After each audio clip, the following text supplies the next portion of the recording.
ক্রিকেটে ২২ গজের লড়াইয়ের মাঝে অনেক ঘটনা এবং মুহূর্ত তৈরি হয়। ফিল্ড আম্পায়ার, থার্ড আম্পায়ার কিংবা প্রযুক্তি কেউই বিতর্ক বা ভুলের ঊর্ধ্বে নয়। তেমনি আজকে লিটনের আউট নিয়ে তৈরি হয়েছে বড় অভিযোগ। যদিও সেখানে ভুল আসলে কার তা নিয়ে রয়েছে বড় প্রশ্ন। এবারের পুরো এশিয়া কাপ জুড়ে বাংলাদেশের বিপক্ষে একাধিক বিতর্কিত সিদ্ধান্ত দিয়ে আলোচনায় ছিলেন আম্পায়াররা। হংকং কিংবা শ্রীলঙ্কা উভয় দলের বিপক্ষে টাইগারদের সাথে একাধিক অবিচার করেছে ম্যাচ অফিসিয়ালরা। যদিও আজ ছিল ব্যতিক্রম, আম্পায়ারদের বেশ কিছু ডিসিশন গেছে বাংলাদেশের পক্ষে, কিন্তু লিটনের আউটটি নিয়েই তৈরি হয়েছে ধোঁয়াশা। আজকের ম্যাচটি এক প্রকার বাঁচা মরার লড়াই ছিল বাংলাদেশের জন্য। এশিয়া কাপের শেষ সুযোগ হাতে নিয়ে মাঠে নেমেছিল টিম টাইগার্স। গুরুত্বপূর্ণ দিনে অবশ্য টস ভাগ্য কথা বলেছে লিটনের পক্ষেই।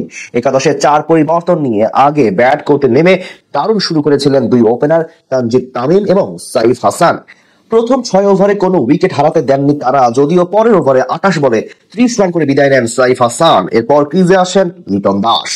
আজ শুরু থেকে বেশ স্বাচ্ছন্দ্যে ব্যাট করছিলেন তিনি, কিন্তু 11তম ওভারের প্রথম বলে নূর আহমেদের বলে সুইপ শট খেলতে গিয়ে বিপদ রেখে আনেন টাইগার কাপ্তান।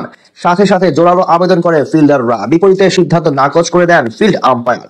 কিন্তু সেটি মেনে না নিয়ে রিভিউ নেন প্রতিপক্ষ অধিনায়ক রাশিদ খান, যেটি ঘিরে তৈরি হয় বিতর্ক।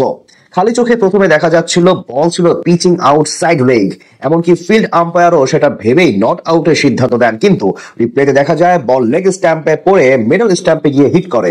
তবে সেখানে প্রযুক্তির সাহায্যে আসলে পরিষ্কারভাবে বোঝা যাচ্ছিল না বল 50% বেশি অংশ ভেতরে ছিল নাকি বাহিরে।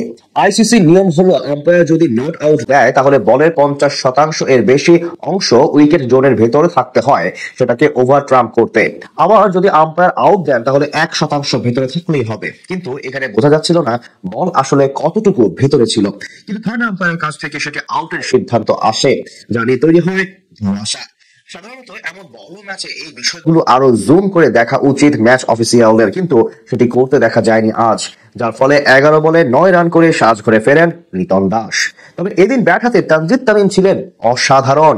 তার কাছ থেকে আসে অর্ধশতক রানের ইনিংস, যার সুবাদে 154 রানের পুঁজি পায় বাংলাদেশ।